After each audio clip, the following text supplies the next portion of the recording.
You see the news this morning? There was great news on the Today Show. The opening story was about those 3 people who were rescued from a mine in West Virginia, 3 young people.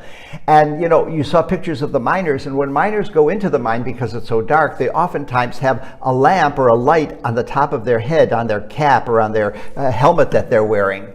Today is the feast of St. Lucy, and someone asked me, why on St. Lucy's feast in Scandinavia does a young girl come into the bedroom of her parents with a wreath on her head with candles on it? Well, it's the same purpose, it's the same function. Tradition has it that St. Lucy, who lived in the early part of the 3rd century, rescued people or brought food to people who were in the catacombs, and because it was so dark, she wore the candles on her head rather than carrying them in her hand, because that way she had more room in her hands to bring food to those who were in need. Today the scriptures are dealing with 2 things. They're dealing with fear and they're dealing with hope. They're the opposites. They're really the polar opposites. Fear can destroy relationships. It can cause anger. It can cause frustration. It can even cause violence. And hope has the other effect.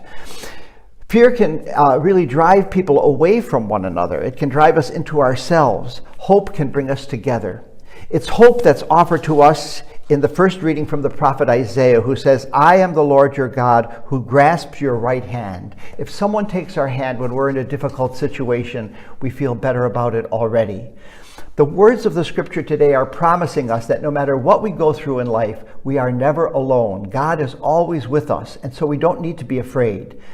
Fear will not produce anything. We have to live in hope. That's the dynamic of this Advent season. And so we have to go forward in hope, casting out fear and bringing the light of God's love, like St. Lucy, like those miners, to those who are in darkness, not with candles on our head or a light on our helmet, but with God's light shining through our face and our lives.